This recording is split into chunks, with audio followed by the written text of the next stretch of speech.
Doctor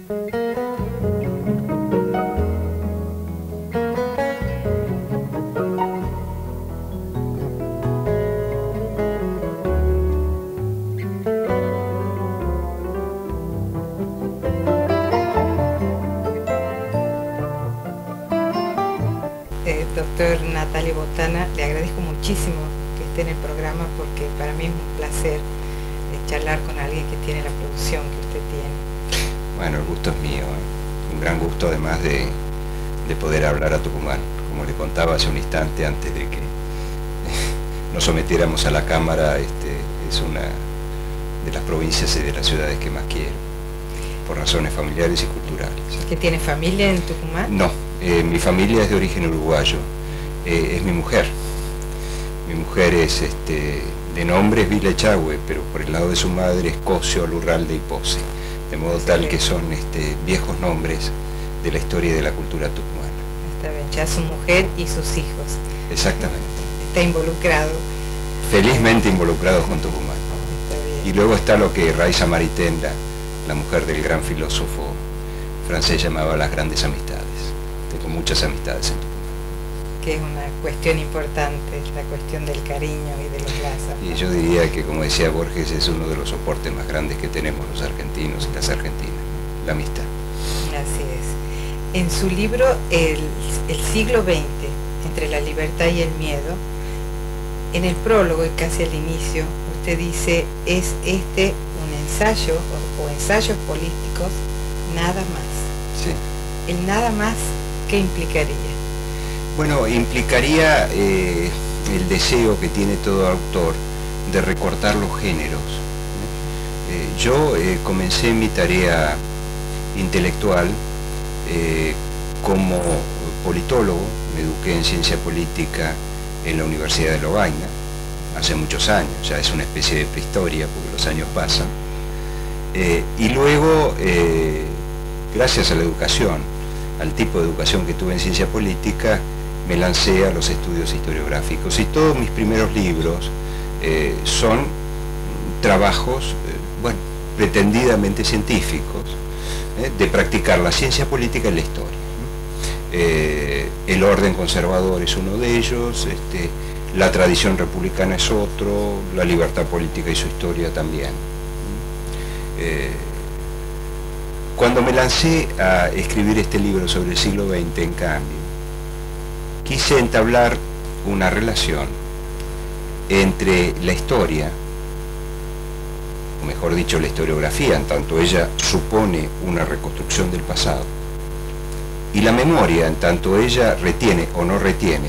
Usted me acaba de contar que es psicoanalista, de modo tal que sabe un poco, o conoce un poco los juegos de la memoria, ¿no? Retiene y no retiene la memoria. Pero bueno, si escribo sobre el siglo XX, yo nací en el año 1937, la memoria necesariamente tenía que interferir en esta batalla por la reconstrucción del pasado, en este caso inmediato. Y me pareció entonces que una de las maneras más interesantes de abordar el siglo XX era a través de un ensayo que recogiera estas dos fuentes aparentemente contradictorias: la reconstrucción del pasado por un lado, el duende de la memoria por el otro.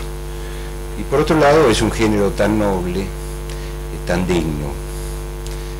Hago un homenaje en el prólogo a Montaigne, que bueno, bien merecía la pena intentarlo.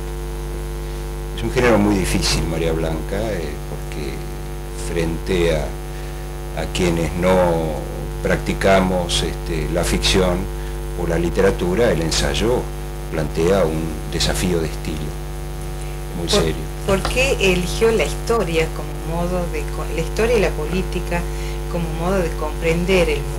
¿Qué hubo cuando se originó esta inquietud? Desde muy pequeño,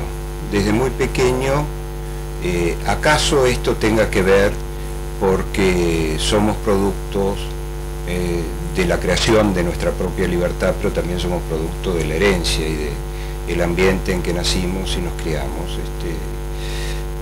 Yo tuve la dicha de criarme entre libros.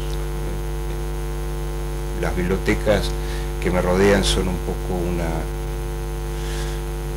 una amable compañía. desde que era muy chico, desde que era muy pequeño. El ambiente familiar era un ambiente muy saturado de debate político por un lado y de recuerdo histórico por el otro. Y quizá eso ayudó, no lo sé. Podría haber ayudado una reacción.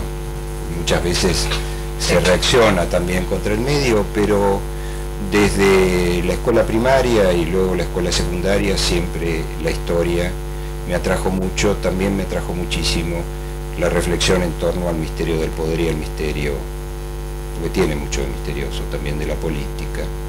Y es muy curioso esta paradoja, porque pese a que muchas veces he sido tentado para ejercer el poder, en general frente a esas tentaciones he permanecido quieto, no he dado un paso adelante, y realmente lo que me interesa es mucho más tratar de entender lo que pasa, más que tratar de actuar sobre lo que pasa. Aun cuando me hago cargo que escribir libros, artículos y entrar en el debate ciudadano a través de los escritos es una forma también de participación. Así es.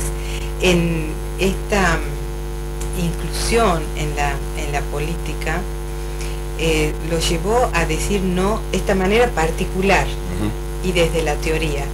Lo llevó básicamente a poner límites a otras áreas de conocimiento. Por ejemplo, la filosofía. No, bajo ningún punto de vista. Pensar la política y pensar la historia es una gran lección que tuve en los años 60 de Raymond Aron, el intelectual francés a quien tanto admiro, que ya murió en 1983. Pensar la política y pensar la historia supone una teoría. Supone una teoría. Es absurdo creer y practicar ese conocimiento ingenuo de lo histórico y lo historiográfico, que consiste en acercarse inocentemente al mundo que los rodea para clasificarlo, ordenarlo a través de determinadas categorías. Esas categorías suponen conceptos, esos conceptos suponen de algún modo una teoría. Y a su vez, esos conceptos están históricamente saturados, como dice el propio Aron.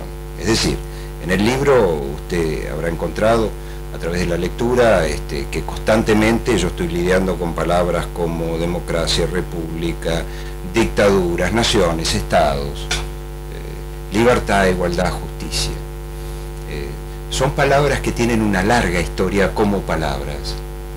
Y esa larga historia ha hecho que de algún modo estén saturadas, porque están saturadas por significados contrapuestos, que le van asignando los propios autores y actores a medida que hacen la historia, no solo la historia de los hechos, sino también la historia de las palabras. Y este es un libro que pretende no solo reconstruir la historia de determinados hechos, por supuesto no se puede reconstruir en 350 páginas la masa inmensa que compone la historiografía del siglo XX. Alguna historia de los hechos, pero fundamentalmente me ha interesado muchísimo reconstruir también la historia de las palabras.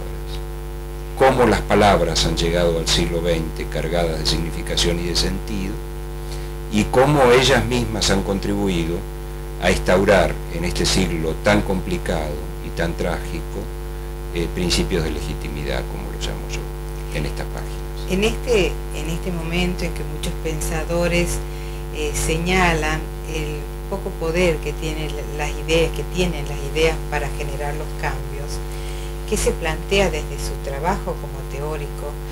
¿Qué es el sentido de este trabajo para usted? El sentido de dedicarle toda su vida a esto. Seguramente hay búsquedas importantes. Bueno, hay una búsqueda importante también, pero la vida, igual que la historia, se va haciendo por un entrelazamiento tan sutil entre los designios y las intenciones, y también el azar y los efectos imprevisibles contenidos en la acción humana. Yo francamente soy de los que cree que todo este momento que se está viviendo, donde se dice, lo acaba de decir, que las ideas están en decadencia, que el espesor ideológico de antaño ha desaparecido.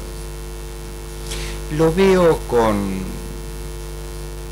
no le diría tanto con inquietud, sino casi con una mirada irónica, porque se ha repetido tanto durante el siglo XX estas cosas. Y esas repeticiones frente a la prueba de los hechos después han fracasado estrepitosamente. Fíjese, María Blanca, que el libro, en el capítulo 3, si mal no recuerdo, trata de reconstruir el momento de un gran equívoco en la historia de la humanidad. Entre 1900 y 1914, por cierto que había testigos que anunciaban graves desajustes en el mundo, la sociología francesa, la sociología alemana, pero en general el clima de la Belle Époque, como se lo llamó, era un clima muy parecido al momento actual, o por lo menos análogo al momento actual. Se creía que el mundo se internaba perdón, en una bienhechora época planetaria, y que una feliz evolución iba a llevar a las naciones avanzadas y aquellas que, como la Argentina, se incorporaban al concierto mundial, a niveles de desarrollo y de progreso cada día más elevados y más altos. En agosto de 1914 estalló la Primera Guerra Mundial. Se la concibieron, los Estados Mayores, que se lanzaron a esa aventura criminal, al principio como una guerra limitada, tal cual la experiencia que habían conocido las naciones europeas y americanas durante el siglo XIX, sobre todo después de la terminación de las guerras napoleónicas. Guerra limitada. Esa guerra limitada fue una guerra total, una carnicería de 13 millones de seres humanos, que destruyó, pulverizó relaciones humanas que se habían forjado con mucha dificultad durante todo el siglo XIX, y sobre ese vacío, sobre esos escombros, germinó la más terrible invención del siglo XX,